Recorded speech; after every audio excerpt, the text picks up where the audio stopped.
दुखन लागी है माँ तेरी अखियाँ, दुखन लागी है माँ तेरी अखियाँ। मेरे लिए जागी है तू, मेरे लिए जागी है तू सारी सारी रतिया। मेरे लिए जागी है तू सारी सारी रतिया। मेरी निंदिया पे अपनी निंदिया भी, मेरी निंदिया पे अपनी निंदिया भी तूने वारी है। ओ माँ, ओ माँ, ओ माँ, ओ माँ, ओ माँ,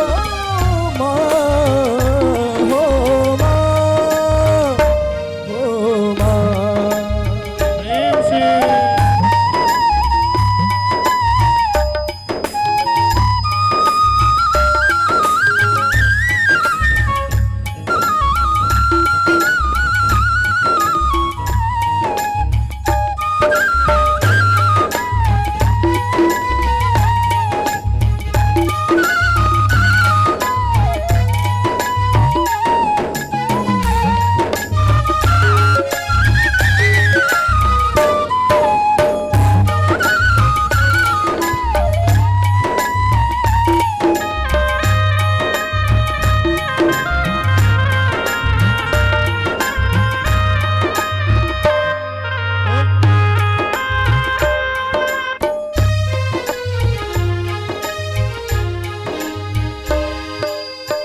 अपना नहीं तुझे सुख दुख कोई, अपना नहीं तुझे सुख दुख कोई।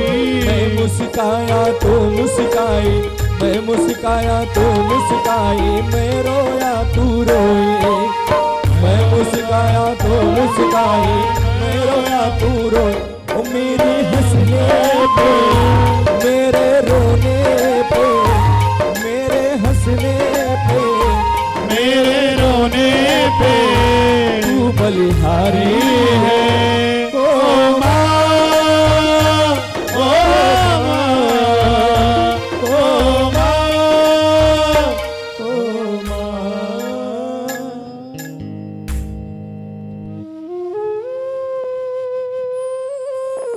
कभी जीवन में अपने माँ का, अपने पिता का और अपने गुरु का दिल कभी मत दुखाना। माँ जो कहे उसे मानना चाहिए, पिता जो कहे उसे मानना चाहिए। लेकिन आजकल के हमारे नौयुवान बच्चे और बच्चियाँ, आजकल का तो बड़ा सिस्टम बड़ा खराब है। आजकल तो महाराज किसी से कुछ कहो तो कहते हैं आपकी भावना खराब है। मैं तो कहता हूँ अपने बहन बेटियों से, बेटा हम लोग सनातनीय हैं, हम लोग तो आपकी रक्षा करना जानते हैं, लेकिन पराये धर्म के लोग आपको तो बुरी निगाह से देखना चाहते हैं। इस वजह से कभी भी जो माता पिता कहें उसी को मानना चाहिए। यदि गुरु कुछ कहें तो उसको अपने जीवन में उतारना चाहिए। आज भरत जी महाराज, जड़ भरत जी महाराज की रक्षा की है माँ जगत जननी जगदम्बिका, और भरत जी महाराज वहाँ से उठ करके निकले, मातेश्वरी जगत जननी जगदम्बिका को प्रणाम करके अब भ्रमण करने लगे। इतने में राजा रघुगण जो है पालकी में बैठ करके जा रहा था सत्संग करने के लिए। कहाँ जा रहा था रघुगण? सत्संग करने के लिए। पालकी में एक व्यक्ति अस्वस्थ हो गया तो रघुगण ने कहा देखो कोई हट्टा कट्टा दिखाई पड़े तो पालकी में उसको लगाओ। जड़ भरत जी दिखाई पड़े, पालकी में लगा दिया। जड़ भरत जी बचाते हैं कि मुझसे पाप ना हो। पालकी में लग तो गए, लेकिन जब कोई चींटा चींटी कुछ भी दिखाई पड़ता तो जड़ भरत जी महाराज कूदने लग जाते। और जब जड़ भरत जी कूदे तो पालकी में बैठा हुआ राजा रघुगण उसका सर पालकी में ऊपर तेजी से लड़े तो वो क्रोधित हो जाए। अरे भैया पालकी कैसे ले चल रहे हो, कौन कूद रहा है, कौन सा मंत्री कूद रहा है। तीनों मंत्रियों ने कहा देखिए सरकार अभी जो नया नया मंत्री लगा है यही ज्यादा कूद रहा है। राजा रघुगण ने कहा देखो तुम्हें मृत्यु दंड दे दूंगा। बढ़िया सुंदर उपदेश किए हैं जड़ भरत जी महाराज राजा रघुगण को। क्यों उपदेश किए? क्योंकि राजा रघुगण सत्संगी है। यदि इससे ब्राह्मण और महात्मा का अपराध होगा तो महाराज सब लोग कहेंगे देखो सत्संगी होने के साथ साथ इसने अपराध कर दिया, इसका कल्याण नहीं हुआ।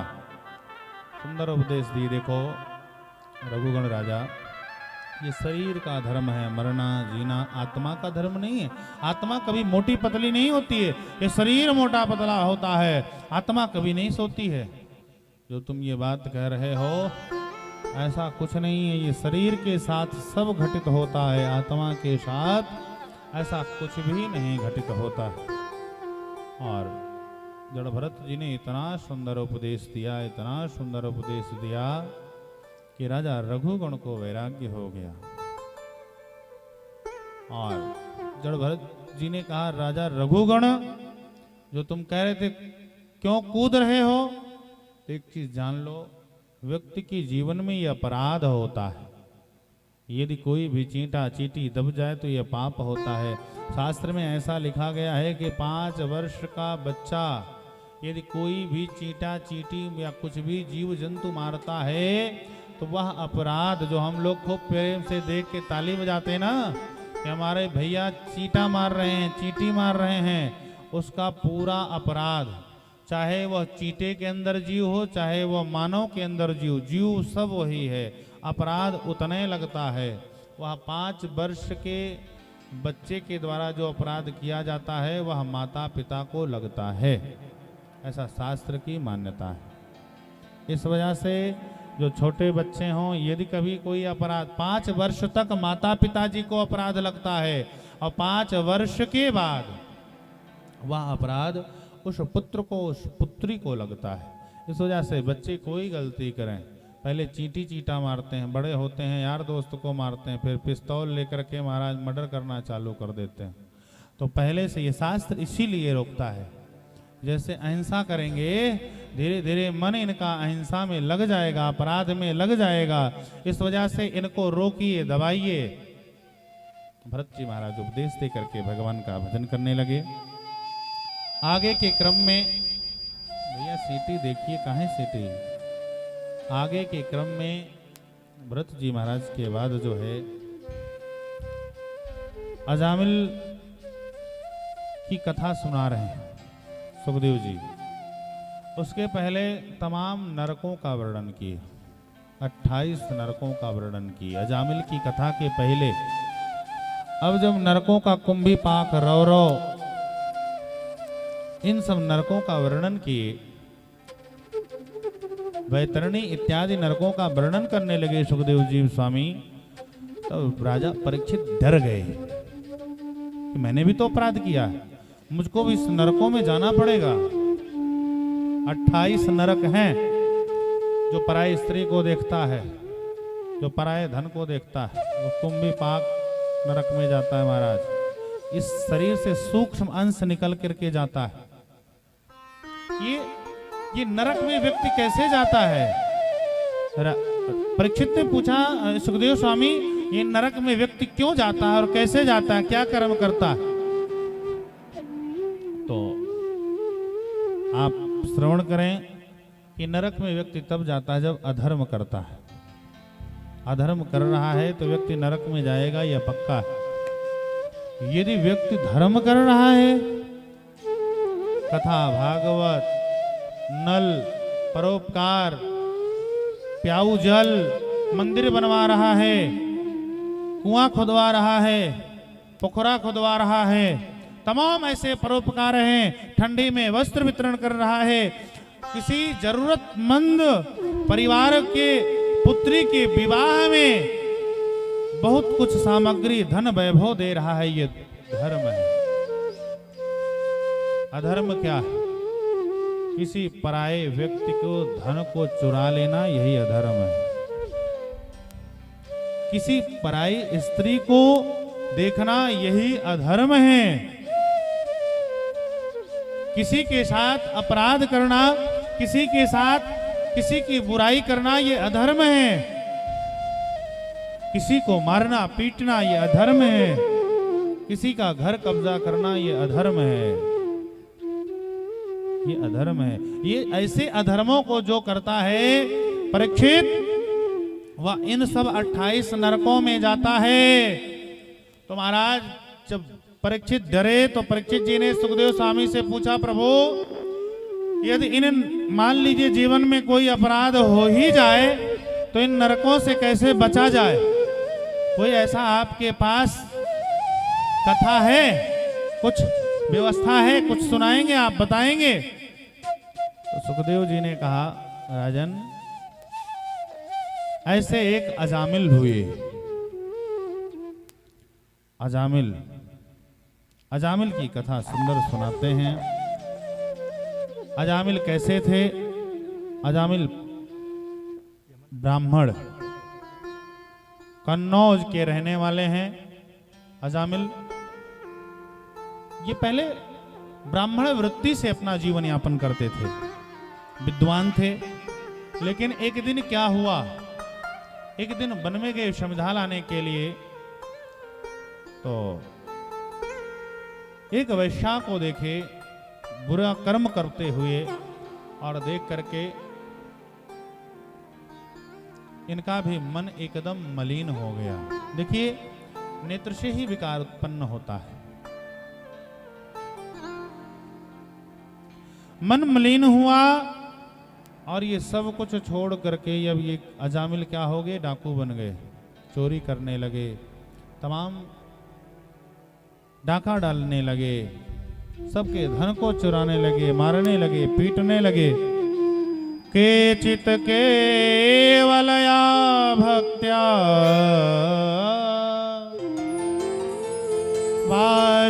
वासुदेव परायणा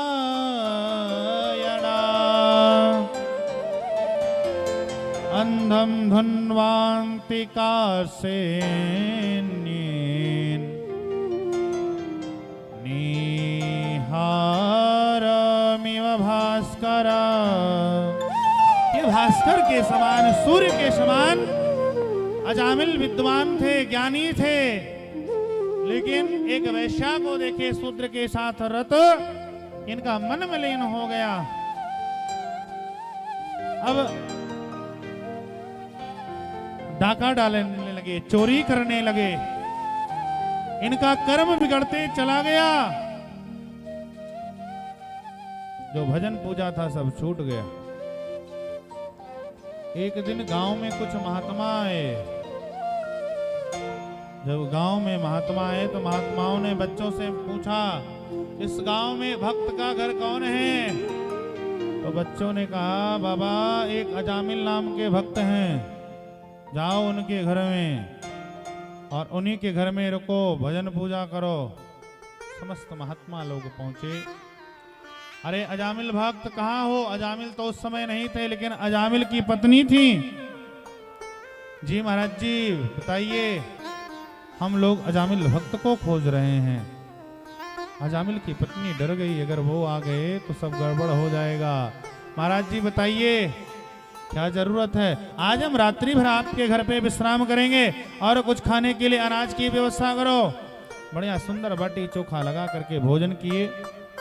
सुबह जब जाने लगे, महात्मा कल्याण करके जाते हैं। अगर कुछ खा के जाते हैं तो कुछ कल्याण भी करके जाते हैं। उन्होंने कहा, अपने पुत्र का नाम नारायण रख देना, और अपने छोटे पुत्र का नाम अजामिल की पत्नी ने नारायण रख दिया। जब नारायण रखा तो धीरे धीरे कालांतर में समय बीता। एक दिन यम के दूत आ गए। कौन आ गए? यम के दूत। जब यम के दूत को देखा अजामिल ने, तो अपने पुत्र को बुलाने लगा। बेटा नारायण, ओ बेटा नारायण। बेटा तो खेल रहा था, बेटा तो नहीं आया परीक्षित, लेकिन भगवान के पार्षद आ गए। भगवान नारायण प्रभु के पार्षद अपने विमान को लेकर के अजामिल के सामने उपस्थित हो गए। अब एक तरफ यम के दूत खड़े हैं और दूसरी तरफ भगवान के दूत खड़े हैं। अब आपस में दोनों में संवाद होने लगा। भैया आप कैसे? यम के दूतों ने कहा आप कैसे? यम के दूतों ने पूछा नारायण के दूतों से आप कैसे आए? भगवान के दूतों ने कहा अरे देख रहे हो अजामिल नारायण नारायण शब्द पुकार रहा है। यम के दूतों ने डांटा, अरे नारायण अपने पुत्र का नाम पुकार रहा है, आपको थोड़ी ना। भगवान के दूतों ने कहा पहले इनके पुत्र का नाम पड़ा कि मेरे स्वामी का नाम पड़ा? नहीं नहीं, पहले आपके स्वामी का नाम पड़ा, इसी वजह से हम लोग आए हैं। आप क्यों आए हो यम के दूतों? अरे हम नारायण अजामिल को ले जाने आए हैं। नहीं, ये हमारा भक्त है, आप इनको नहीं ले जा सकते। क्यों नहीं ले जा सकते हैं? ये भक्त है, ये हमारे स्वामी का नाम लिया है, भगवान का नाम लिया है, और इन दोनों के संवादों को अजामिल श्रवण कर रहा है। देखो, हमने अपने जीवन में कभी भी नाम नहीं लिया, केवल 2-4 बार नाम लिया कि भगवान के दूत आ गए, भगवान के पार्षद आ गए। यदि मैं पूरे जीवन नाम लिया होता तो फिर क्या होता? सांकेत्यं परिहास्यं वा अस्तोभं हेलनमेव वा वैकुंठ नाम ग्रहण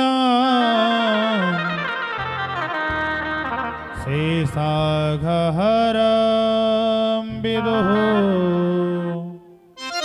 यदि भगवान का नाम हंसी में लिया जाए, मजाक में लिया जाए, क्रोध में लिया जाए, आपत्ति में लिया जाए, विपत्ति में लिया जाए, सोते लिया जाए, जगते लिया जाए, किसी भी क्षण लिया जाए, तो उसका पाप तत्क्षण जल करके भस्म हो जाता है। कैसे? भाव कुभाव अनख आलस हो, भाव कुभाव अनख आलस हो, भाव कुभाव अनख आलस हो, भाव कुभाव अनख आलस हो। नाम जपत मंगल दिस हो, नाम जपत मंगल दिस हो, नाम जपत मंगल दिस हो, नाम जपत मंगल दिस हो। भाव कुभाव अनख आलस हो, भाव कुभाव अनख आलस हो, अनख आलस हो।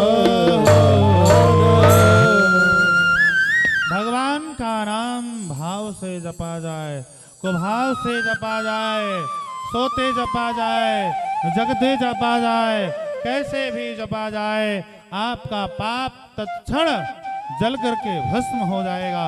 उसका उदाहरण क्या है आपके पास? तो उसके उदाहरण के रूप में अजामिल जी महाराज हैं। आइए हम लोग भी गुनगुनाते हैं। कैसे? हरि नाम में क्या बंदिश, दिन रात लीजिए। हरि नाम में क्या बंदिश,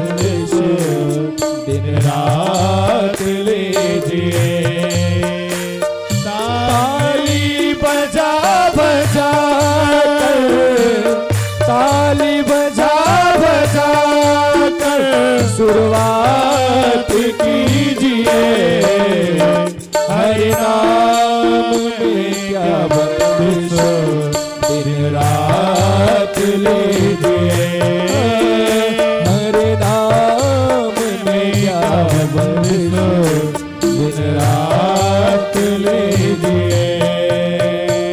सब लोग ताली की सेवा करते हुए प्रेम से मस्ती में भगवान का नाम लें। हरि बोल।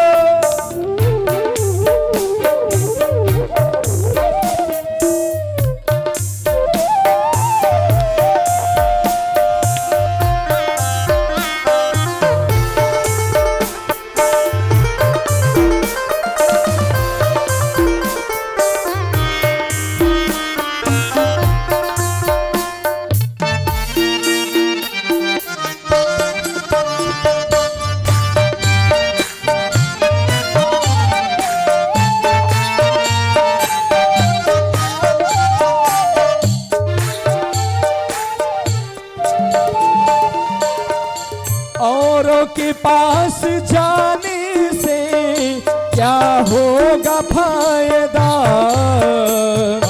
औरों के पास जाने से क्या होगा फायदा, चरणों में प्रेम अश्रु के, चरणों में प्रेम अश्रु बरसात के लिए, हरि नाम में क्या बंदिश, दिन रात लीजिए, ताली बजा बजा कर, ताली बजा बजा कर शुरुआत कीजिए, प्रभु नाम में क्या बंदिश, दिन रात लीजिए, प्रभु नाम में क्या बंदिश, दिन रात लीजिए। प्रेम से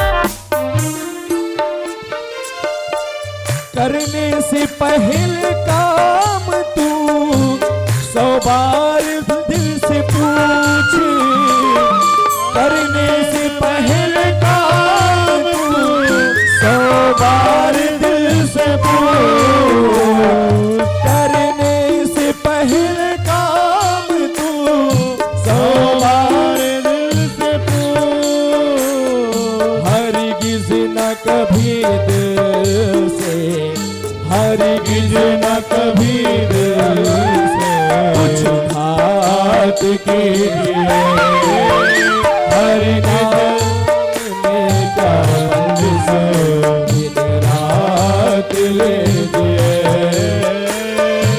ताली बजा बजा कर, ताली बजा बजा कर शुरुआत कीजिए, हरि नाम में क्या बंदिश, दिन रात लीजिए,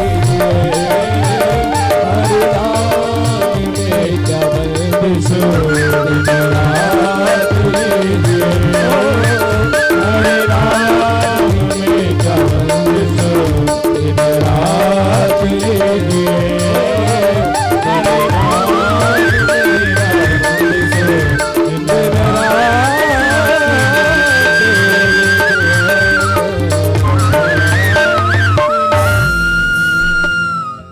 बोलिए कृष्ण कन्हैया लाल की जय हो।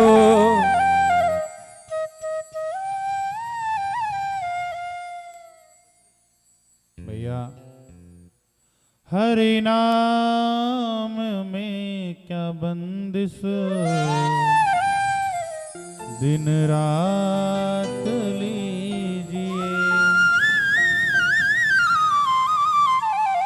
ताली बजा बजा के,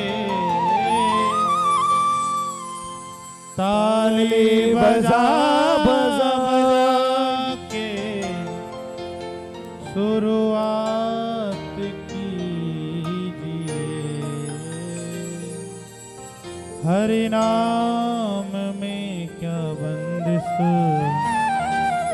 दिन रात लीजिए। भगवान के नाम का आनंद जहां भी हो, जिस क्षण भी हो, जिस जगह भी हो, हर जगह आनंद लें। अजामिल के तरीके, अजामिल की आयु जब ये सब सुन रहा था तो 88 वर्ष का था। कितना वर्ष का था? 88 वर्ष का। कहा इससे अच्छा तो अब है भजन किया जाए। जब एक दो बार नाम लेने से भगवान के पार्षद आ गए। अब जब भगवान के पार्षद यम के पार्षद को डांटे तो यम के पार्षद तो भग गए यमपुरी में, भगवान के पार्षद भी चले गए। 88 वर्ष की उम्र में जो है अजामिल जी महाराज हरिद्वार चले गए और गंगा नदी में स्नान करके भजन कर रहे हैं। भगवान के पार्षदों, यम के पार्षदों ने यमराज से पूछा, प्रभु ये बताइए कि किनको किनको लाना है।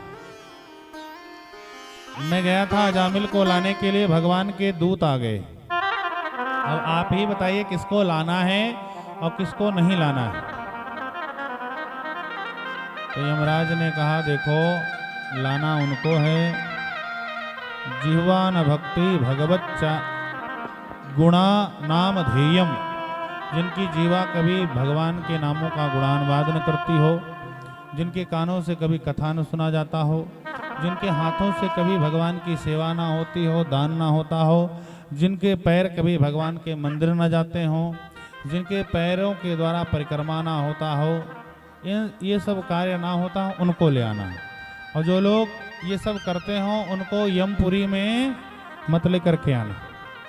परीक्षित जी महाराज प्रसन्न हो गए।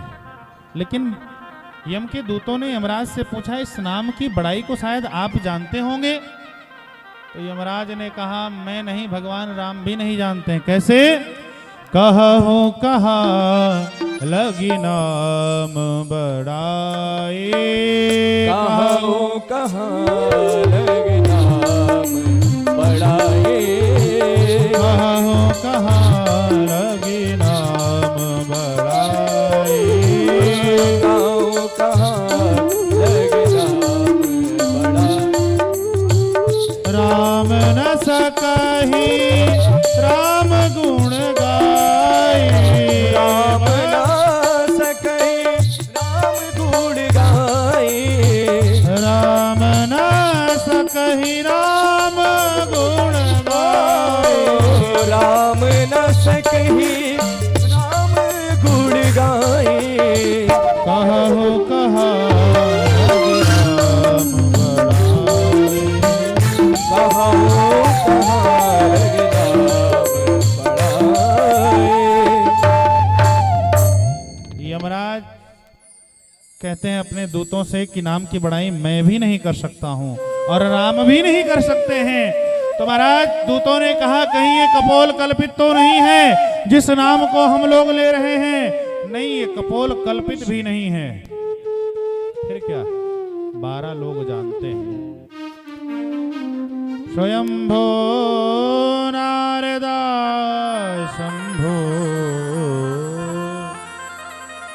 कुमारः कपिला मनु, प्रहलादो जनको भीमा बलिर्भैया शिखिर्वयम्।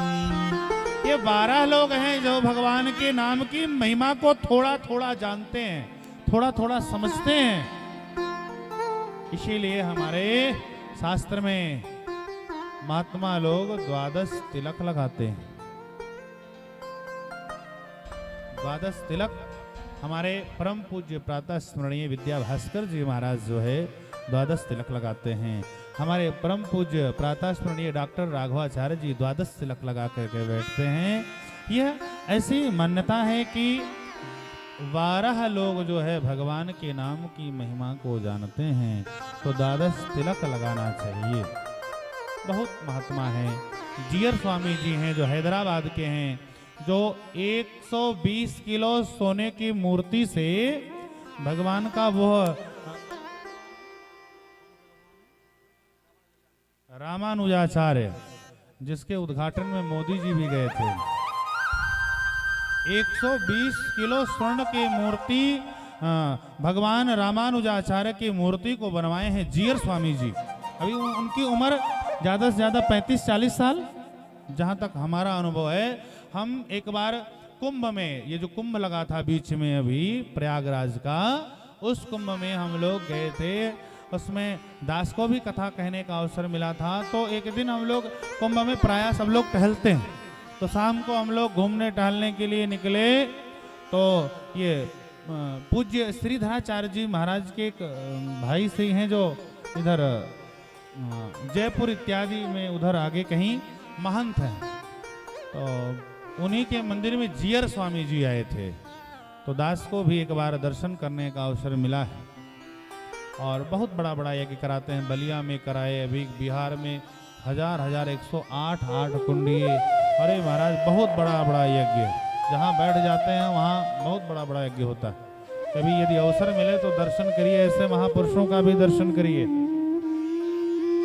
तो द्वादश तिलक का विधान है। ऐसे जो है 88 वर्ष की उम्र में अजामिल ने घर को छोड़ दिया और 103 वर्ष की उम्र में मृत्यु के ऊपर पैर रख के अजामिल भगवान के परम पद में विलीन हो गया। भगवान का भजनानंदी बन करके अजामिल। परीक्षित जी बहुत प्रसन्न हुए। प्रभु ये बताइए, 1-2 बार नाम लेने से इतना प्रभाव है? भगवान नाम लेने से ही कल्याण करते हैं। हमने सुना है प्रभु राक्षसों को मार देते हैं और देवताओं को बचा लेते हैं।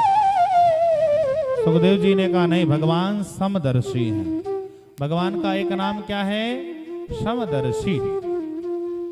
समदर्शी मोहि कहा सब कोई, सेवक प्रिय अनन्य गति होई।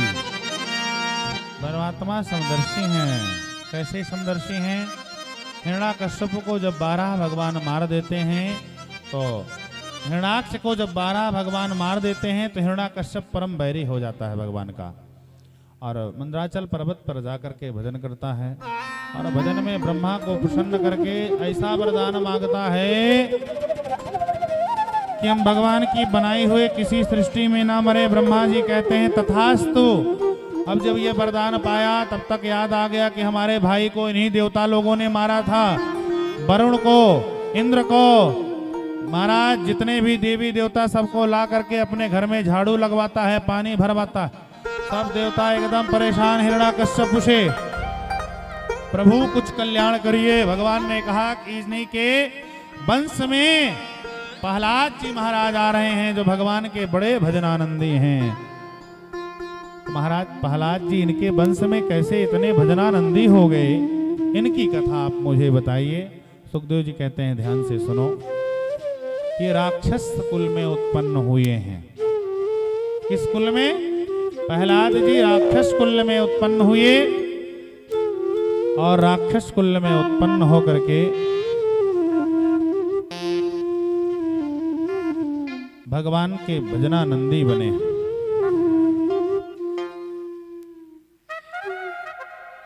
जब प्रहलाद जी महाराज बड़े हुए तो प्रहलाद जी से हिरण्याकश्यप बड़ा प्रेम करने लगा। बेटा ऐसा करो, आप जाकर के दैत्य विद्यालय में जाकर के सुंदर शिक्षा अध्ययन करो। प्रहलाद जी बड़े हो गए, शिक्षा अध्ययन करने के लिए जाने लगे। शुक्राचार्य के 2 पुत्र हैं, ध्यान से सुने। किनके विद्यालय में जा रहे हैं? हिरण्याकश्यप के घर के सामने शुक्राचार्य का विद्यालय है। उन्हीं के पुत्र हैं जो विद्यालय चला रहे हैं। क्या चला रहे हैं? विद्यालय चला रहे हैं। कौन है उसके आचार्य? कौन हैं? संडा और मर्क, ये 2 लोग हैं। कौन हैं? दो लोग हैं, संडा मर्क।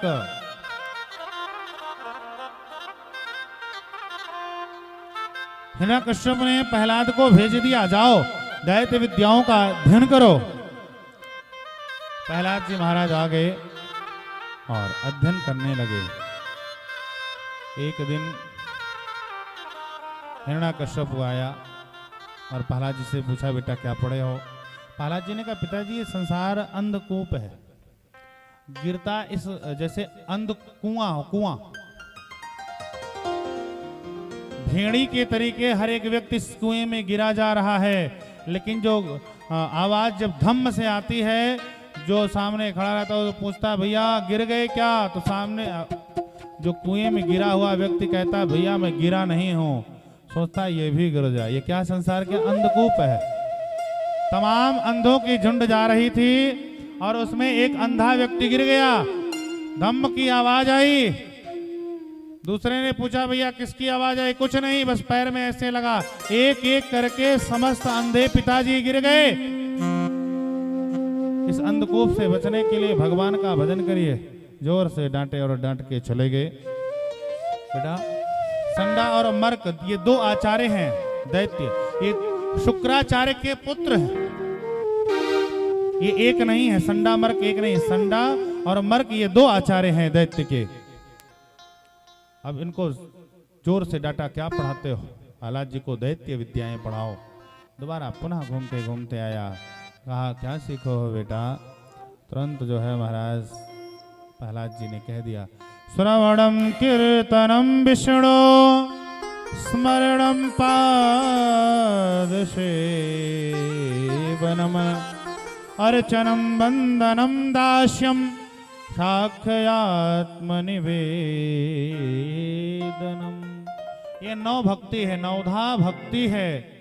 प्रथम भगति संतन कर संगा, दूसर रति मम कथा प्रसंगा। ये नवधा भक्ति है। इन नौ भक्तियों में से सुखदेव जी कहते हैं, राजन परीक्षित, यदि इस नौ भक्ति में से कोई एक भक्ति को कोई भी अपना ले तो उसका कल्याण हो जाएगा। भगवान की कथा के श्रवण भक्ति के आचार्य कौन हैं? किसने अपनाया है?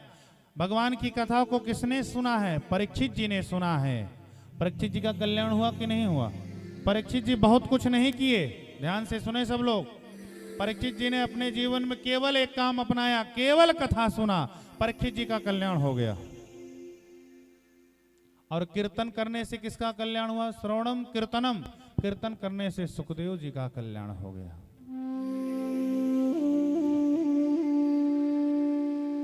अब कहेंगे स्मरण भक्ति से किसका कल्याण हुआ? तो स्मरण भक्ति से प्रहलाद जी महाराज का कल्याण हो गया।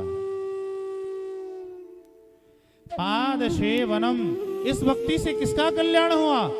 तो चरणों की सेवा लक्ष्मी जी करती हैं, लक्ष्मी जी का कल्याण हो गया। पूजन से किसका कल्याण हुआ? महाराज पृथु का कल्याण हो गया। अभिवादन से किसका कल्याण हुआ? अक्रूर जी का अभिवादन से कल्याण हो गया। अब पूछेंगे दास भावना से किसका कल्याण हुआ? तो दास भावना से हनुमान जी महाराज दास भावना से भगवान को पूजते हैं, दास हैं भगवान के। हनुमान जी महाराज का कल्याण हो गया। अब भगवान को सखा बना लें, सखा भावना से किसका कल्याण हुआ? अर्जुन जी महाराज भगवान को अपना सखा बनाए तो अर्जुन का कल्याण हो गया। और अब महाराज आप इन सब चीजों को नहीं कर सकते हैं तो त्रिलोक की संपत्ति और आत्मसमर्पण करने से किसका कल्याण हुआ? तो महाराज बलि का कल्याण हुआ। बलि के पास कुछ नहीं था। शुक्राचार्य ने कान में आकर के कहा, अरे ये 52 नहीं है, ये तो 56 है। अरे ये परमात्मा है, 52 के भेष में आए हैं। जाकर के कमंडलू में जब बैठ गए तो भगवान ने कहा, कमंडलू से यदि जल नहीं आएगा तो संकल्प कैसे होगा? भगवान एक कुसा उठाए और कुसा को कमंडलू के टोटी में डाल दिए। शुक्राचार्य जी का एक नेत्र फूट गया। जैसी करनी वैसी भरनी। शुक्राचार्य जी भाग के खड़े हो गए। इतने में भगवान संकल्प करा लिए, 3 पैर भूमि चाहिए। बलि ने कहा अरे और ले लो महाराज, जैसे आप 52 अंगुल के हो वैसे आपकी सोच भी है। अरे यदि कहो तो आपका इस नगर में एक सुंदर कन्या को ढूंढ के विवाह करा दूं। 52 भगवान ने कहा ये सब नहीं करना है, मुझे केवल 3 पैर भूमि चाहिए बस। बलि ने कहा यदि 3 पैर भूमि चाहिए तो करो महाराज, संकल्प में करने को तैयार हूं। भगवान विशाल रूप धारण कर करके और बलि की सारी संपत्ति को ले लिए। कोई एक भक्ति अपना लिया जाए जीवन में तो उससे आपका कल्याण हो जाएगा। इन सब बातों को सुन करके हिरण्याकश्यप तमाम यातना किया, लेकिन ऊपर से गिरावे तो पृथ्वी गोद में ले लें। होलिका को बुलाया गया, होलिका जल करके राख हो गई, लेकिन प्रहलाद जी नहीं जले। जब प्रहलाद जी नहीं जले तो समस्त दैत्य के बच्चों को इकट्ठा किए। जीवन का परम लक्ष्य क्या है? जीवन का परम लक्ष्य है भजन करना। और सुंदर तरीके से सब लोग कीर्तन कर रहे हैं। आइए हम लोग भी एक भजन का आनंद लेकर के चलते हैं भगवान की जन्म की तरफ। क्या दैत्य बच्चों से क्या कह रहे हैं भगवान?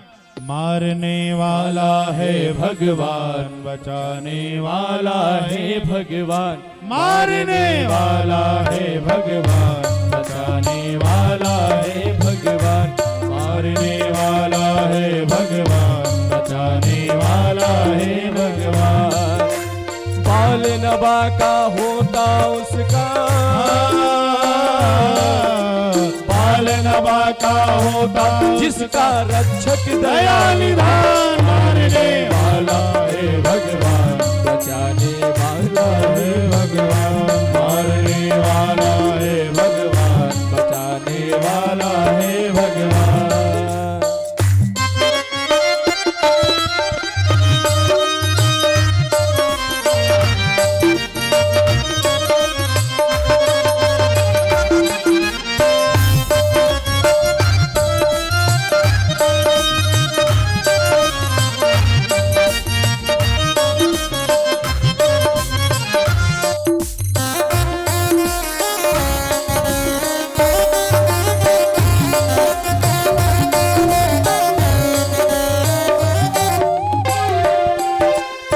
त्याग दो भाई फल की आशा, फल की आशा। त्याग दो भाई फल की आशा, स्वार्थ बिना प्रीत जोड़ो। त्याग दो रे भाई फल की आशा, फल की आशा। स्वार्थ बिना प्रीत जोड़ो।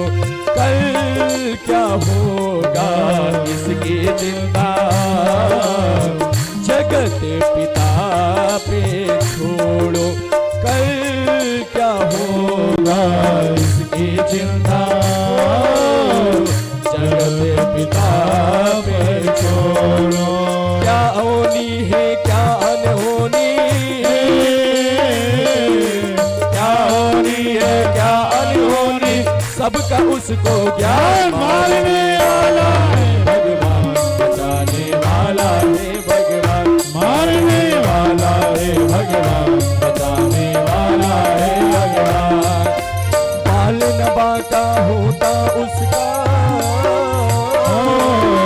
बाल नबा का होता इसका रक्षक दया निधान। मारने वाला है भगवान, बचाने वाला है भगवान। मारने वाला है भगवान, बचाने वाला है भगवान। मारने वाला है भगवान, बचाने वाला है भगवान। मारने वाला है भगवान,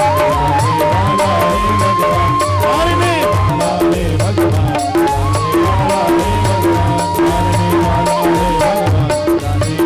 मारने वाला है भगवान, बचाने वाला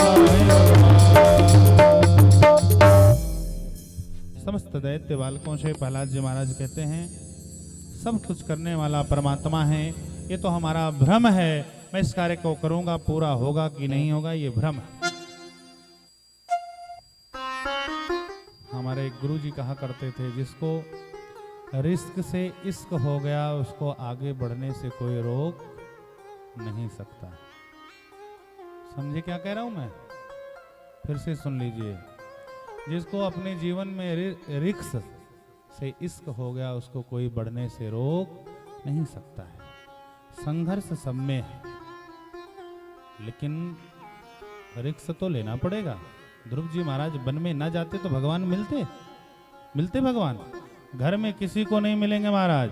आप सोचिए ये कथा उठ के हमारे घर में चले आवे तो आने वाली गंगा जी जहां बह रही वहीं बह रही हैं। आपको गंगा तक जाना पड़ेगा। यदि मन का मैल खत्म करना है तो आपको गंगा तक जाना पड़ेगा। गंगा यहाँ नहीं आएंगी। अब जो चेतन कह जड़ करही, जड़ ही करई चैतन्य। ये प्रभु के अंदर सामर्थ्य है और किसी के अंदर सामर्थ्य नहीं है। इतने में हिरण्याकश्यप आता है, पूछता है तुम्हारे परमात्मा कहाँ हैं? परमात्मा इस खंभे में है। गड़ गड़ गड़ गड़ानो खंभ फाड़ो चरचरानो, निकषो नर नाहर को रूप अति भयानक है। गड़ गड़ गड़ गड़ावे कसन जीव लप लपावे, चितवत सरोज मानो अंग जाल खानो है। बोले नरसिंह भगवान की जय हो, भक्त और भगवान की। नरसिंह भगवान प्रकट हो गए। नरसिंह भगवान प्रकट होकर के अपने भक्त की रक्षा करने के लिए एकदम क्रोध में भर करके खम्भ को फाड़ करके खड़े हो गए। बालाजी जी महाराज भयभीत हो गए। आज तक मैंने ऐसा परमात्मा का कोई स्वरूप ही नहीं देखा है। भगवान का स्वरूप है शांताकारम भुजगशयनम। मैंने ऐसा अपने जीवन में कभी स्वरूप नहीं देखा। बोलिए नरसिंह भगवान की जय हो। नरसिंह भगवान को देख करके हिरण्याकश्यप भी भयभीत हो गया। नरसिंह को देहली पे रख करके कैसे मारते हैं? न अंदर न बाहर मारते हैं, देहली पर और अपने जंघे पर रख लिए हिरण्याकश्यप को और जंघे पर रख करके पूछते हैं ऊपर हो न नीचे हो, अंदर हो न बाहर हो। और ये कौन सा समय है? संध्या का समय है, ये दिन है न रात है। हमारे नाखूनों को देख रहे हो, न अस्त्र में आते हैं न शस्त्र में आते हैं। और मुझे देख रहे हो, न मैं नर हूँ न बानर हूँ, मैं नरसिंह हूँ। और देखो ना, तुम्हारे लिए एक स्पेशल महीना बनाया गया, अधिक मास मलमास। महाराज उद्धार करना था। भगवान नाखून को पकड़ करके उसके उदर को विदीर्ण कर देते हैं। इस प्रकार से भगवान हिरण्याकश्यप का उद्धार करते हैं। प्रहलाद जी महाराज प्रसन्न हो जाते हैं। प्रहलाद जी कहते हैं भगवान से, लक्ष्मी जी आती हैं, भगवान के क्रोध को शांत करती हैं। भगवान का क्रोध नहीं शांत होता है। समस्त देवता लोग कहते हैं जिस प्रकार से गाय के बछड़ों को गाय से दूर कर लो तो वह गाय जो है क्रोध में आ जाती है, उसी प्रकार से उसके पास में जब कर दो तो वह बछड़े को चाटने लग जाती है। समस्त देवताओं ने कहा परमात्मा जिसके लिए क्रोधित हुए हैं उसी को पास में कर दो। प्रहलाद जी जब पास में गए तो प्रहलाद जी ने पूछा, प्रभु ये बताओ मेरे प्रभु मेरे पिता का कल्याण होगा कि नहीं? भगवान ने कहा जिसके कुल में प्रहलाद जैसा भजनानंदी हो जाए उसकी एक पीढ़ी नहीं, दो पीढ़ी नहीं, 7 पीढ़ियाँ, उसकी 21 पीढ़ियाँ जो है तर जाती हैं। और तुम्हें शक है? प्रहलाद जी को जब ये बताए तो प्रहलाद जी प्रसन्न हो गए। प्रहलाद जी भक्ति के परम आचार्य हुए। प्रहलाद जी भक्ति के आचार्य हुए। अब इधर हम लोग चलते हैं, धीरे धीरे भगवान आने वाले हैं, ऐसा प्रतीत हो रहा है। भगवान हम लोगों के मध्य में आने वाले हैं। और इसी तरीके से मुंह मत लटकाइए, हमारे शर्मा जी के यहाँ भोजन की भी व्यवस्था है। अभी इसके बाद दिव्य चकाचक भोजन और बहुत सी चीज़ों की व्यवस्थाएं हैं। भगवान आवे तो हम लोग प्रसन्न रहें ना, ऐसे नहीं। तमद्भुतम बालक मम्ब वेक्षणम, परमात्मा आने वाले हैं। ऐसे तो आप बावन भगवान के चरित्र को जानते हैं। कथा के माध्यम से समुद्र मंथन हुआ है और सुंदर अमृत उत्पन्न हुआ है। अमृत के लिए देवता और राक्षसों में भयंकर युद्ध हुआ है। मोहिनी भगवान का अवतार हुआ है। उस अमृत का पान देवता लोग किए हैं। इस तरीके से तमाम कथाएं हैं। बावन का रूप धारण करके भगवान बलि के 3 पैर से पूरे इस भूमंडल का 3 पैर से नाप लेते हैं पूरे इस भूमंडल को। आगे है गज और ग्राह की कथा। आप सब जानते हैं परिवार में कभी अभिमान नहीं करना चाहिए। गजराज को भी, गजेंद्र को भी अभिमान था कि मैं 1000 लोग हूँ, लेकिन जब विपत्ति में फंस जाते हैं तो 1000 लोग साथ नहीं देते। आपका समय अच्छा है तो आपको लोग साथ देंगे, और जब समय नहीं साथ है तो साथ नहीं देंगे। इस तरीके से गज और ग्राह का भगवान ने उद्धार किया है। गज ग्राह के बाद जो है भगवान पूछते हैं, परीक्षित पूछते हैं, प्रभु भगवान कैसे आए? तो सुखदेव जी ने कहा पहले कृष्ण के आने के पहले भगवान राम आए। कैसे आए हैं? न शक्यते विस्तरतो वक्तुम वर्षशतेरपि। पहले प्रभु आप भगवान राम की कथा को सुनाइए। तो सुखदेव जी ने कहा अरे 1-2 वर्ष नहीं, 100 वर्ष बीत जाएगा भगवान राम की कथा को सुनाते सुनाते। तो क्या किया जाए? तो अयोध्या पास में ही है।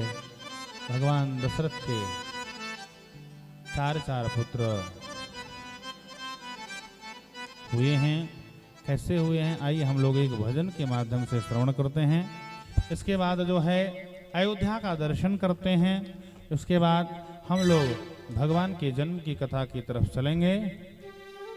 नगरी हो अयोध्या सी, गोकुल सा घराना हो, चरण हो राघव वहाँ मेरा ठिकाना हो। नगरी हो अयोध्या सी, रघुकुल सा घराना हो। नगरी हो अयोध्या सी, रघुकुल सा घराना हो। चरण हो राघव वहाँ मेरा ठिकाना हो। जहाँ चरण हो राघव वहाँ मेरा ठिकाना हो।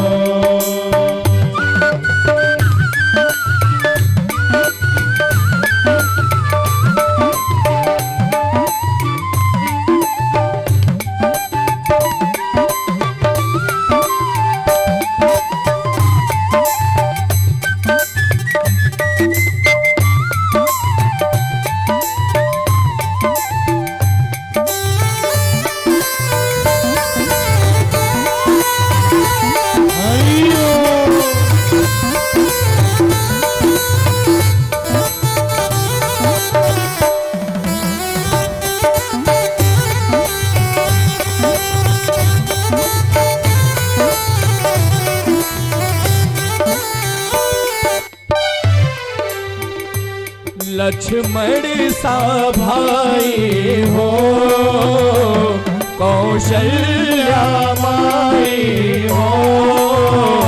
लक्ष्मण सा भाई हो, कौशल्या माई हो।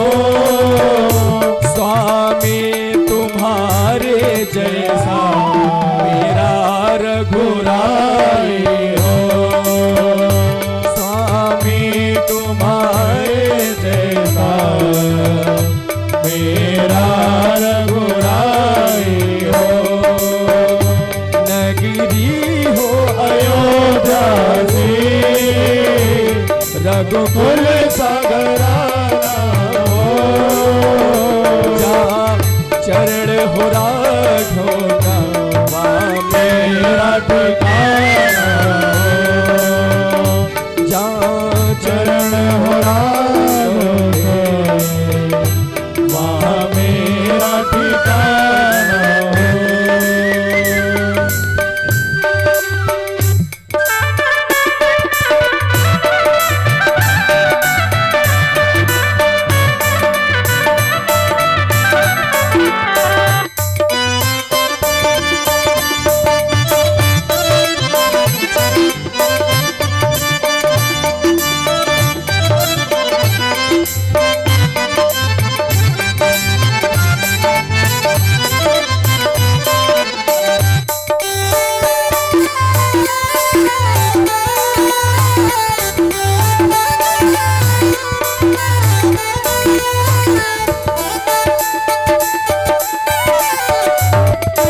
भरत जैसा सीता सी नारी हो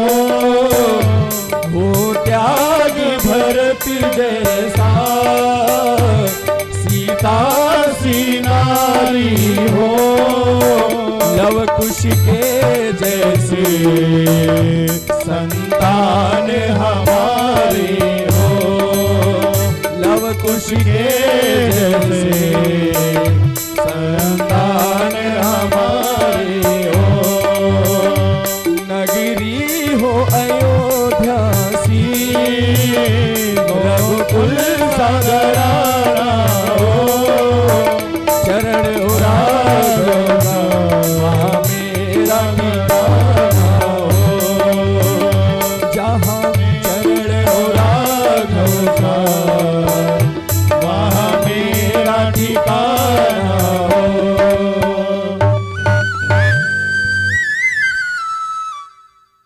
इस तरीके से भगवान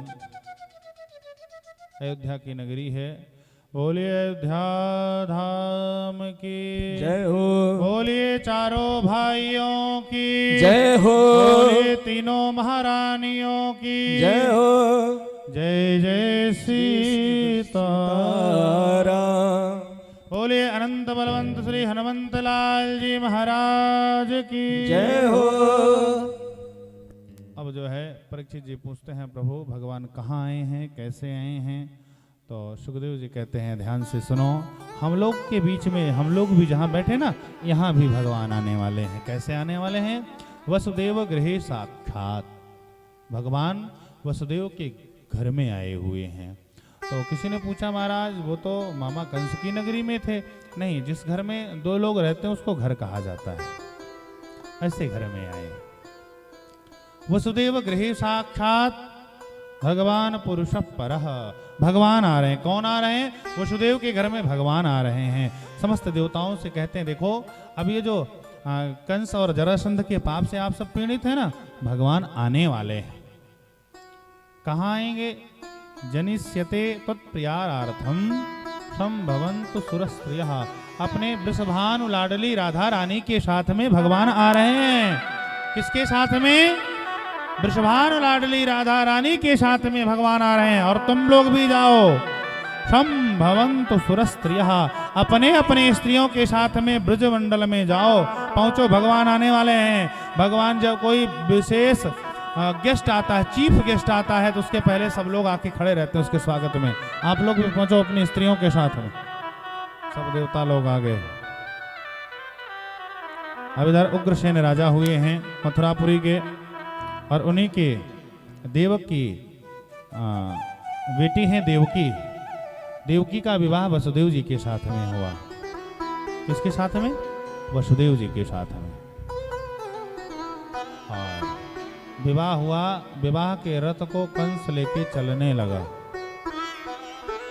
क्योंकि कंस उग्रसेन राजा को हटा करके उस गद्दी को खींच लिया था ले लिया था। इस वजह से कंस का विरोध होने लगा। कंस ने सोचा मौका है ये मेरी चचेरी बहन है और यदि इसके रथ को मैं लेकर के बाहर जाऊंगा तो मेरा बहुत सम्मान होगा। प्रजा खुश हो गई। अरे जिस कंस को मैं बुरा समझता था वह कंस इतना बुरा नहीं है। देखो अपने बहन के रथ को लेकर के जा रहा है। तुरंत आकाशवाणी हो गया अस्यस्तम अष्टमो गर्भो हंताम या वह वे हता। अरे कंस जिस बहन के रथ को तुम इतने प्रेम से लेकर के जा रहे हो इसका 8वां लाल तुम्हारा काल होगा और तुम्हें मार देगा। अब महाराज जैसे ऐसे सुना तुरंत देवकी के केस को पकड़ करके रथ से खींच के पटक दिया। यदि मेरी बहन का 8वां लाल काल होगा तो तलवार को निकाला धड़ से अलग किया। कहा तुरंत ही देवकी का प्राणांत कर दूंगा। वसुदेव जी ने विचार किया, पति वही कुशल है जो अपने पत्नी की रक्षा करे। तुरंत कहा इस माहौल को पहले टालो। महाराज पुत्र की बात हुई है, 8 नहीं जितने भी मेरे पुत्र होंगे इन पुत्रों को आपको दे दूंगा। कंस ने कहा इनको कारागार में डाल दो। देवकी और वसुदेव को कारागार में डाल दिया। पहला पुत्र का जन्म हुआ, क्या नाम है? प्रथमम कीर्तिमंतम च, कीर्तिमान नाम के प्रथम पुत्र हुए। जैसी बात हुई थी कि जितने पुत्र होंगे उन पुत्रों को ला करके आपको दे दूंगा, कंस को दया आ गई। कंस ने कहा नहीं नहीं, बालक है, अबोध है, मारेंगे तो बड़ा अपराध होगा, और मेरे बहन का बालक। इतने में नारद जी पहुंच गए। बोले कंस पाप नहीं करेगा तो भगवान नहीं आएंगे, और भगवान नहीं आएंगे तो कंस का कल्याण नहीं होगा। नारद जी एक पुष्प उठाए और फूल उठा के लास्ट 1 2 3 4 7 8 1 2 3 4 5 6 7 8 अब घुमा दिए महाराज। पहला 8वां बता दिए, 8वां पहला बता दिए। कंस की बुद्धि ही चकरा गई। अरे एक एक करके कंस ने 6 पुत्रों को मार दिया। भगवान ने योग माया को आदेश किया, आप यशोदा के गर्भ में आ जाओ योग माया जी, और मैं 8वां पुत्र बन के आऊंगा। 6 पुत्रों को कंस ने मार दिया। 7वें पुत्र के रूप में बलराम जी महाराज आ रहे हैं। कौन आ रहे हैं? वह रोहिणी के गर्भ में। योग माया को आदेश किया, इनको ले जा करके रोहिणी के गर्भ में छोड़ के आओ बलराम जी को, और आप यशोदा के गर्भ से जन्म लो, मैं देवकी के गर्भ से जन्म ले रहा हूं। योग माया ने कहा इतना सब कुछ मैं करूंगी तो आप मेरे लिए क्या करोगे? तो महाराज भगवान ने कहा विंध्याचल के रूप में आप पूजी जाओगी। बोलिए विंध्याचल वाली मैया की जय हो। ये वही विंध्याचल वाली मैया है जो योग माया के द्वारा बलराम जी को और गोकुल से जो है ये मथुरापुरी में आई हुई है। यही विंध्याचल वाली मैया है जिनका हम लोग दर्शन करने के लिए जाते हैं। अब महाराज भगवान आ रहे हैं। कैसे आ रहे हैं? तमद्भुतम बालकमंबु वीक्षणम। बालक बन करके भगवान नहीं आ रहे हैं। जब प्रकट हो गए 4 हाथ, गदा, शंख, चक्र, पद्म, तो देवकी और वसुदेव घबरा गए। महाराज ये बालक नहीं, आप तो बाप बन के आए हो। सुखदेव जी ने कहा परीक्षित, भगवान देवकी और वसुदेव को बताना चाहते हैं कि आप डरिए मत, अब कंस आपका कुछ नहीं बिगाड़ पाएगा, अब मैं आ रहा हूं। देवकी जी ने कहा अरे बेटा बालक बन जाओ, और बालक बन करके यदि आओगे तो अच्छे लगोगे। भगवान ने कहा जो आज्ञा माता। तुरंत बालक बन गए। कैसे बन गए? आइए हम लोग आनंद लेते हैं। माता पुनि बोली सोमति डोली, तजहु तात यह रूपा भय प्रभु इस रूप को आप छोड़ दो। तुरंत भगवान रूप को छोड़ करके आगे कैसे बालक के रूप में आगे। आइए हम लोग भी स्तुति करते हैं।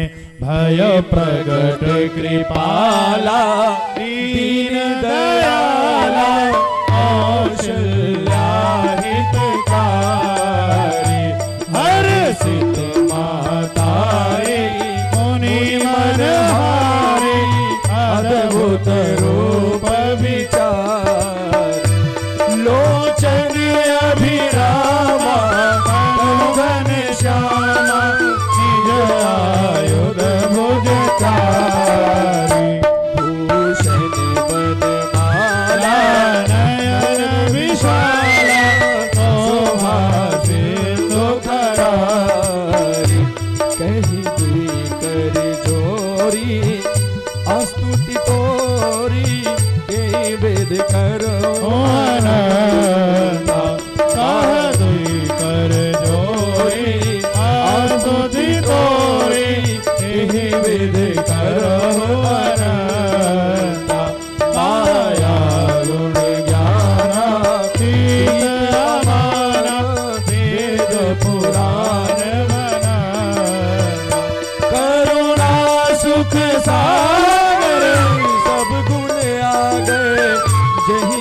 मैं सोती सन्ना सो ममृत लागी जन अनुरागी सगयो भगत श्रीकांता ब्रह्मांड निकाया निरमित माया रोम रोम प्रतिवेद कहे मम उरे शोभासी क्या उपहासी सुनत देर मति धीर उपजा जब जाना प्रभु मुस्काना हरित बहुत विधि कीन करे कही कथा सुहाए मात बुझाई यही प्रकार श्रुति प्रेम लय माता पुनि बोली सोमति डोरी तजौता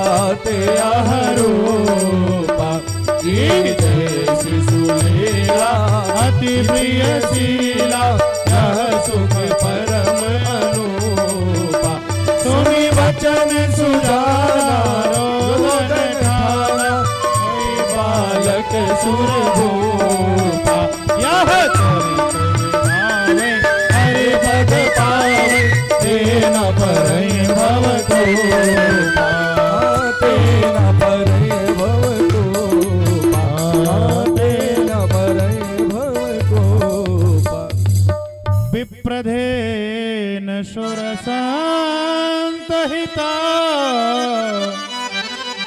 लीन मनुज अवतार निज इच्छा निरमित तनो माया गुण गोपाल बोलिए कृष्ण कन्हैया लाल की जय हो। भादव का महीना आ गया, कृष्ण पक्ष आ गया, अष्टमी तिथि आ गई, बुधवार दिन आ गया, रोहिणी नक्षत्र आ गया, हर्षण योग आ गया, बभकर्ण आ गया, मध्यरात्रि का समय हो गया, भगवान आ गए। अब भगवान जैसे आए कि तुरंत हथकड़ी वीणी जितने भी दरवाजे बंद थे सब खुलने लगे। भगवान को सूप में और देवरी में बैठा करके वसुदेव जी महाराज कहाँ लेके जा रहे हैं? गोकुल लेके जा रहे हैं। और गोकुल में माया रूपी कन्या का जन्म हो गया है। जब भगवान आते हैं तो हमारे भी जीवन की जितनी भी हथकड़ियाँ वीणियाँ हैं सब खुल जाती हैं। इस वजह से देवकी और वसुदेव के भी हथकड़ी वीड़ी सब खुल गए, लेकर के जाने लगे। रास्ते में जब भगवान जा रहे हैं तो स्वागत में बादल मेघ मंडल वर्षा करने लगे। शेषनाग फंड को फुला करके भगवान के ऊपर वृष्टि ना पड़े, इसके वजह से फंड फुला के खड़े हो गए। यमुना के भीतर से जब वसुदेव जी जाने लगे तो महाराज यमुना जी चरण छूने का प्रयास करने लगी। भगवान ने कहा, अरे आपके ससुर हैं, डुबा दोगी क्या? भगवान पैर अपना लटका दिए, यमुना पैर छू करके यमुना सूख गई है। वसुदेव जी महाराज गोकुल में पहुंचे, गोकुल में योग माया को उठाया और यशोदा जी महारानी के पास जो है भगवान को रखा और माया को जैसे लेकर के आया। तुरंत यह बात कंस को पता चली कि 8वां लाल काल हो गया है। महाराज कंस दौड़ा दौड़ा आया, जैसे योग माया को नचा के पटकना चाहा, योग माया ऊपर जाकर के खड़ी हो गई, त्रिभुजा धारण करके। बोलिए विंध्याचल वाली मैया की जय हो। ऊपर खड़ी हो गई, तुम्हारा 8वां लाल काल जन्म ले लिया है। अब महाराज कंस एकदम अवाक रह गया, डर गया। इधर क्या हो रहा है? गोकुल में आइए, हम लोग गोकुल की तरफ चलते हैं। गोकुल में कौन है? सुनंदा जी हैं। सुनंदा जी ब्रह्म मुहूर्त में उठ करके देख रही हैं कि हमारे भाभी का जो है, यशोदा का जो है दरवाजा खुला हुआ है और नंद बाबा गौशाले में बैठ करके विचार कर रहे हैं। अभी तो भयो ना है, आगे की पतो ना है, यही विचार कर रहे हैं, भगवान का भजन कर रहे हैं। इतने में सुनंदा जी देखती हैं कि एक बढ़िया कमल के तरीके से लाला हमारे भाभी के बगल में सोया हुआ है। वह लाला कौन है? वह परमात्मा जगत नियंता जगदाधार है। आनंद कंद परमात्मा माँ यशोदा के बगल में लेटे हुए हैं। जैसे सुनंदा ने देखा, सुनंदा खुश हो गई। अरे भैया, नंद भैया, भैया, सबने पूछा क्या हुआ, क्या हुआ, क्या हुआ। सुनंदा ने कहा नहीं नहीं, पहले अपने भैया से मैं बताऊंगी। उधर नंद बाबा गौशाले में कह रहे हैं कि अभी तो भयो ना आगे की पतो ना। हमारे भी जीवन में जब दुख और सुख आता है तो सबसे पहले हम किससे बताते हैं? ध्यान से सुने, पहले हम अपनों से बताते हैं। जो अपने हैं, यदि हमारे जीवन में दुख आता है तो सर्वप्रथम अपनों का दरवाजा खटखटाते हैं, और यदि अपना ना सुने तो अपना नहीं है। सुनंदा जी भी सर्वप्रथम अपने भैया से बताई हैं, नंद भैया लाला को जन्म भयो है। क्या हुआ है, क्या हुआ है? लाला का जन्म हुआ है। नंद बाबा एकदम खुश हो गए। लाला का जन्म हुआ है, तुरंत ब्राह्मण को बुलाओ। अब नंद के घर में आनंद हो रहा है। कैसे हो रहा है? सत्य स्वरूप परमात्माएं हैं। सत्य प्रतम सत्य परम त्रिसत्यम सत्यस्य योनिम निहतम च सत्ये सत्यस्य सत्यामृत सत्य नेत्रम सत्यमृतम तम शरणम प्रपन्नः। ये सत्य स्वरूप परमात्मा गोकुल में आए हैं। आइए हम लोग भी आनंद लेते हैं। हम लोगों के बीच में झांकी आ रही है। कैसे? नंद के घर में क्या हुआ है? नंद घर आनंद भयो जय कन्हैया लाल की। नंद घर आनंद भयो जय कन्हैया। ताली से आवाज दे। नंद घर आनंद भयो जय कन्हैया। नंद घर आनंद भयो जय कन्हैया लाल की। नंद घर आनंद भयो जय कन्हैया लाल की। जय कन्हैया लाल की जय हो गोपाल की।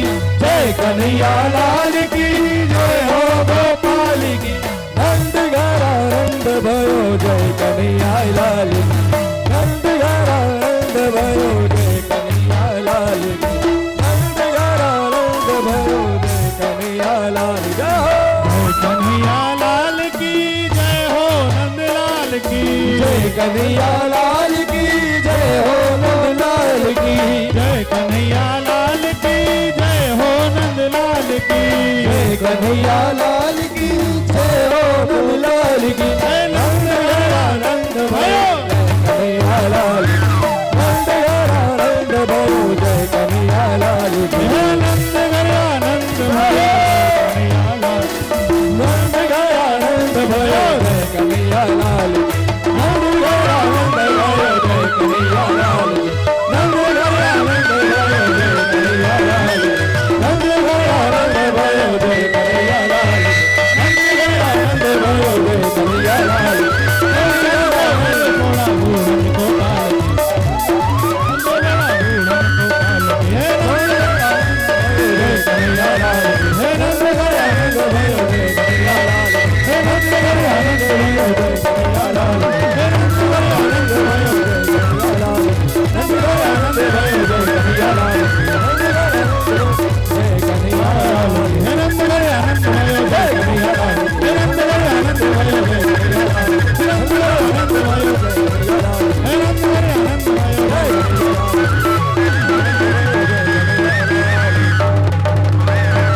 बोलिए कृष्ण जन्म महोत्सव की। बोलिए नंद के लाला की। बोलिए गोकुल धाम की। जय हो। अब जो है भगवान का दिव्य झांकी हम लोगों के बीच में आया है। अब हम लोग सुंदर सुंदर बधाई का आनंद श्री राम, लेंगे। राम। कैसे लेंगे? आइए, नंद भवन में कैसे बधाई गाई जा रही है, प्रेम से भाव से हम लोग बधाई का आनंद लेंगे। लेकिन ऐसे नहीं लेंगे। बहुत देर से आप सब बैठे हैं, थोड़ा आगे आ जाइए। सब लोग खड़े होकर के थोड़ा आगे आ जाइए।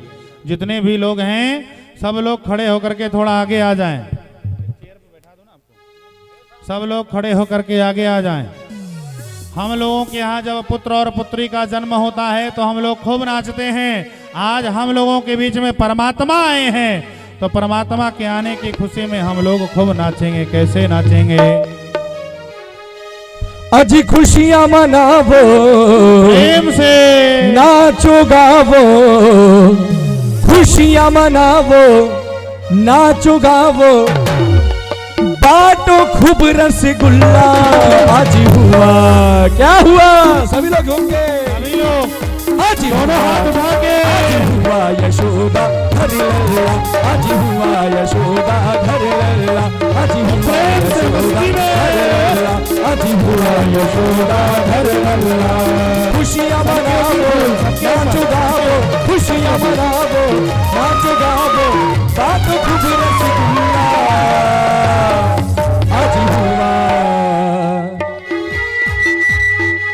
आज हुआ यशोदा घर लल्ला, आज हुआ यशोदा घर लल्ला, आज हुआ यशोदा घर लल्ला, आज हुआ यशोदा घर लल्ला।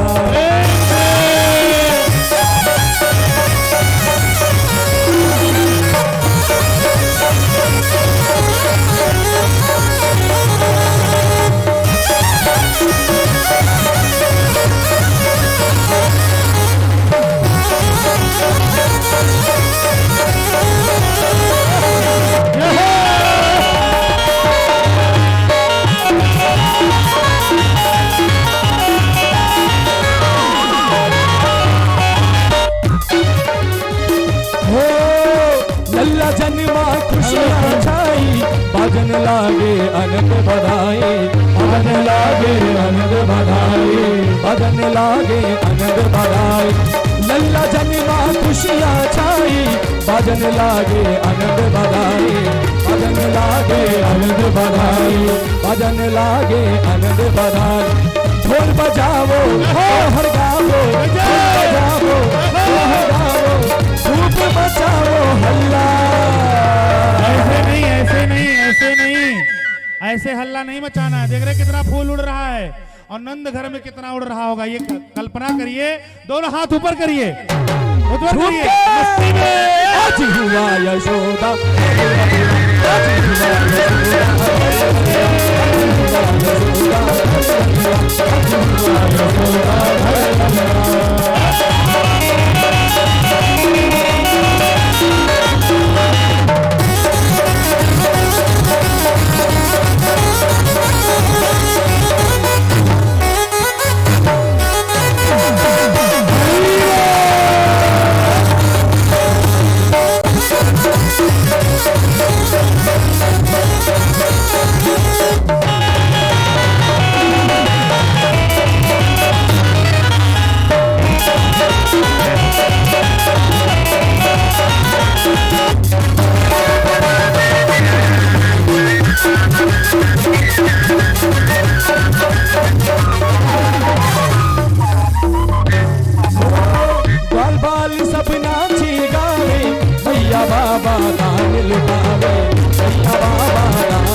सब जैसे मूर्ति खड़ी रहती वैसे खड़े।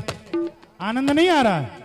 नाचना चाहिए, भगवान आए हैं। खुशियां मनाओ, नाचो गाओ, खुशियां मनाओ, नाचो गाओ, आज हुआ यशोदा घर लल्ला, आज हुआ यशोदा घर लल्ला, आज हुआ यशोदा घर लल्ला।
देखिए लग नहीं रहा है कि यहाँ भगवान का जन्म हुआ है।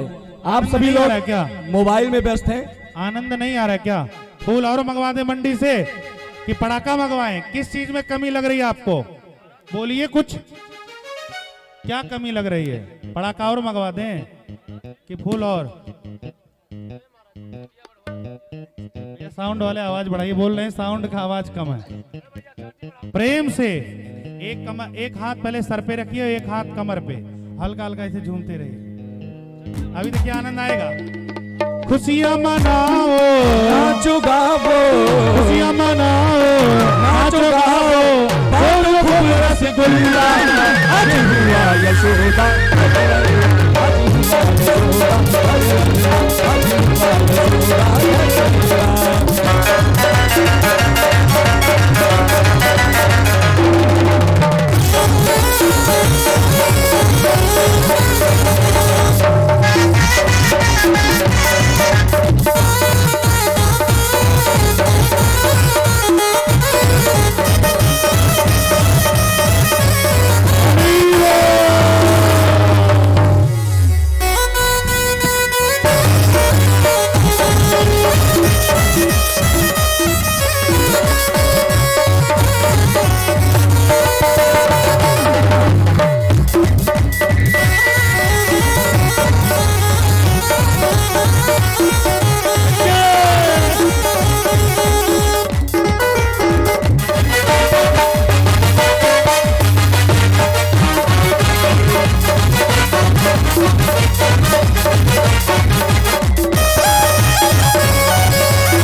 लल्ला जन्मा खुशियाँ छाई, मदन लागे आनंद बनाई, मदन लागे आनंद बनाई, मदन लागे आनंद बनाई।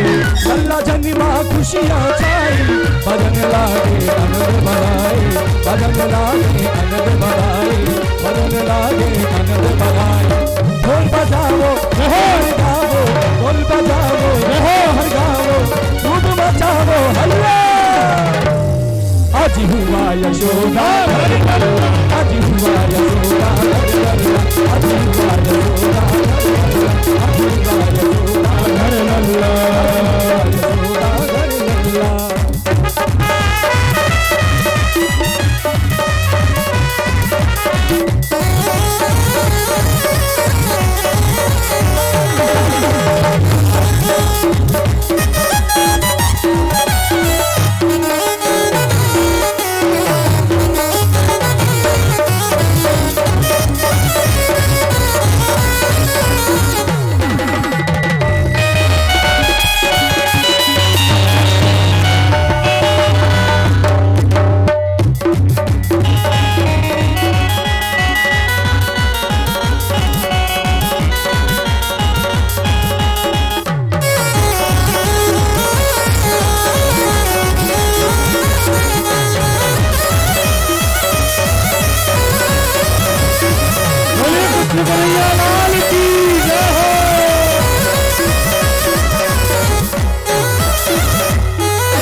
नाच ही नहीं रहे हैं ये लोग। अयोध्या में जब मिलेंगे कनक कनक भवन में, सब अयोध्या रहते हैं, तो कहेंगे महाराज जी जो त्रिलोकपुर में गए थे वहाँ के लोग पता नहीं क्यों मायूस थे। तो क्या हम बताएंगे बताइए? ऐसे थोड़ी आनंद आएगा। सब लोग मस्ती में थोड़ा नाचिए। एक आइए एक बधाई गीत और इसके बाद तुरंत आरती। आनंद लेते हैं। एक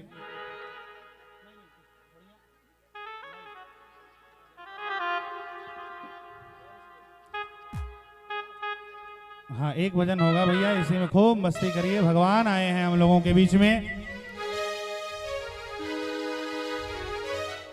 ब्रज में होए रे जय जयकार, नंद घर लाला जायो हे। ब्रज में होए रे जय जयकार, नंद घर लाला जायो।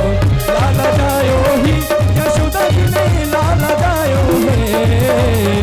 लाला जायो हे यशोदा जी ने लाला जायो हे। ब्रज में होए रे जय जयकार, नंद घर लाला जायो हे। ब्रज में होए रे जय जयकार, नंद घर लाला जायो हे। लाला जायो हे यशोदा जी ने लाला जायो हे। लाला जायो हे यशोदा जी ने लाला जायो हे। ब्रज में होए जय जयकार, नंद घर लाला जायो हे। ब्रज में होए जय जयकार, नंद घर लाला जायो हे।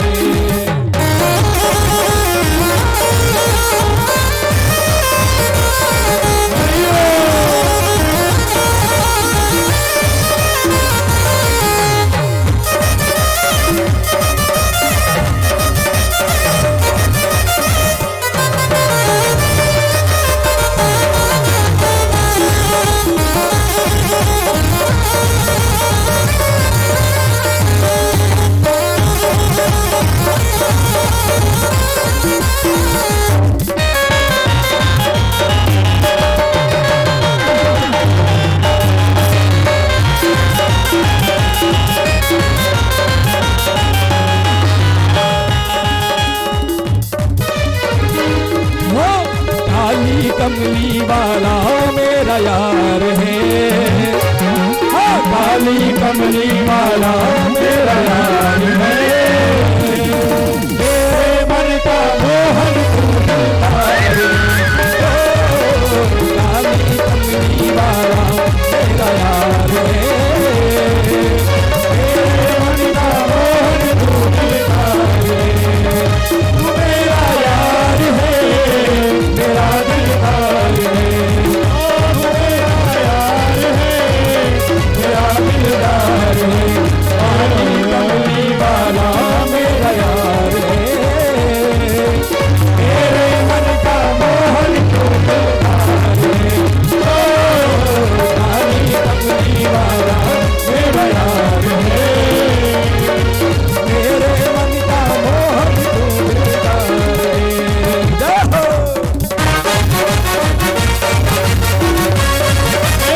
काली की सेवा करते हुए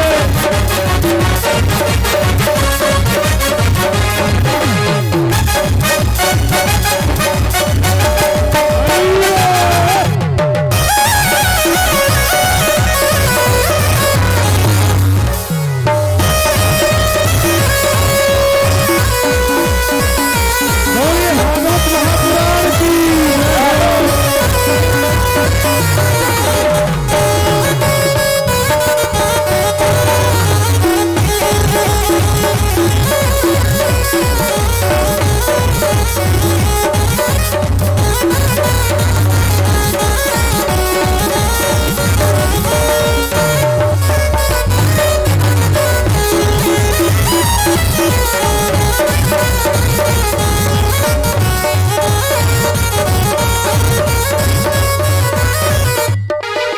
वो रंगी गुब्बारों से मंदिर सजाया है।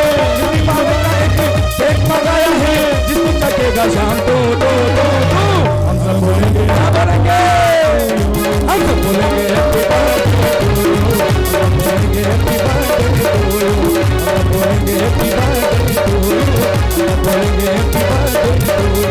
रंगी गुब्बारों से सजाया है। गुब्बारों का एक केक मंगाया है। जिसको चखेगा शाम को हम बोलेंगे हैप्पी बर्थडे टू यू। हम बोलेंगे हैप्पी बर्थडे टू यू। हम बोलेंगे हैप्पी बर्थडे टू यू। हम बोलेंगे happy birthday to you.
Krishna के लाला की जय हो।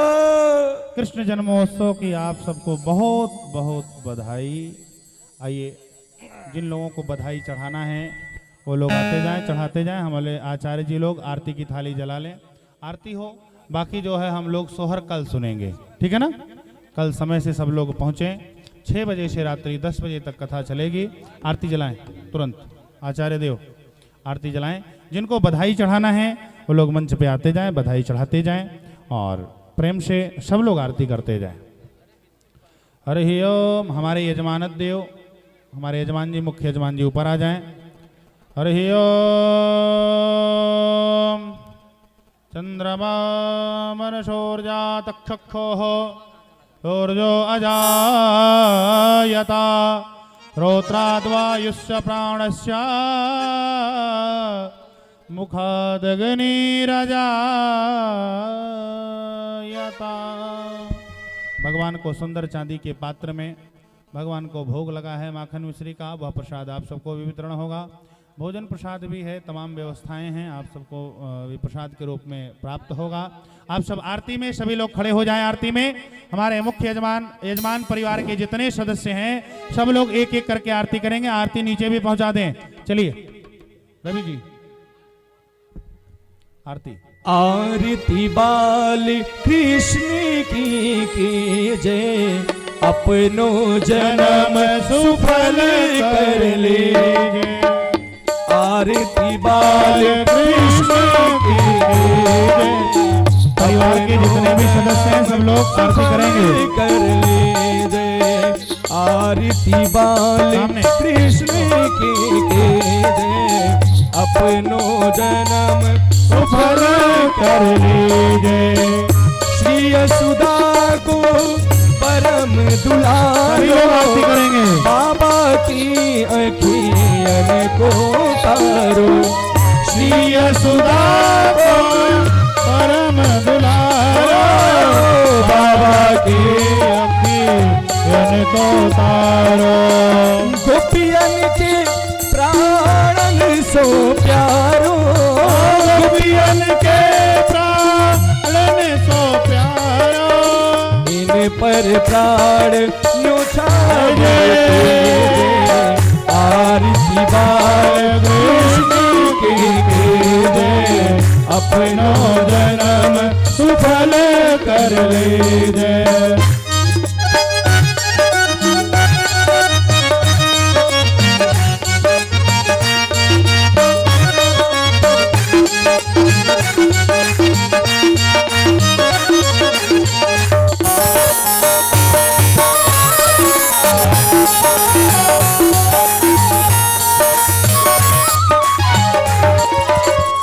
बलिदाऊ को छोटो भैया, कनुआ कही कही बोलत मैया। बलिदाऊ को छोटो भैया, कनुआ कही कही बोलत मैया। प्रेम मुदित मन लेत बलिया, प्रेम मुदित मन लेत बलैया। ये छवि नैनन जय जय भर लीजिए। आरती बाल कृष्ण की जय।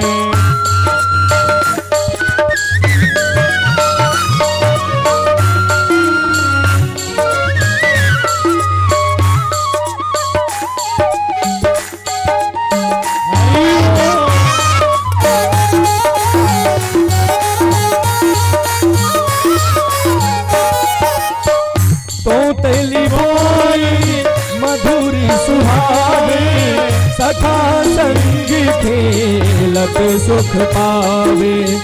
तोतली बोली मधुरी सुहावे, सखा संग खेलत सुख पावे।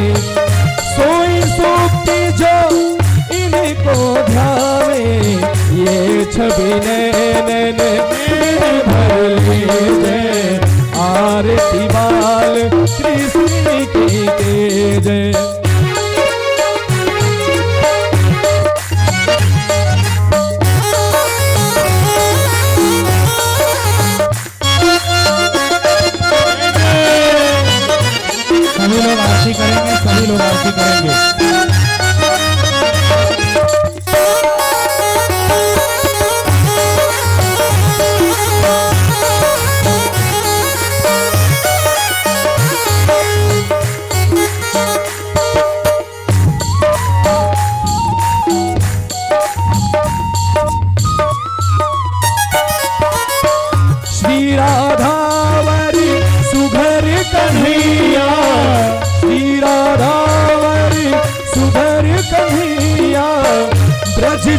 कौन हो नीत खवैया ओ ब्रज जन कौन हो नीत खवैया लेखत ही मन लेत खवैया अपना सर्वस इनको दीजो आरती वाले कृष्ण की है अपनो जन्म सुफल कर लीजे कर्पूर गौरम करुणावतारम संसार सारम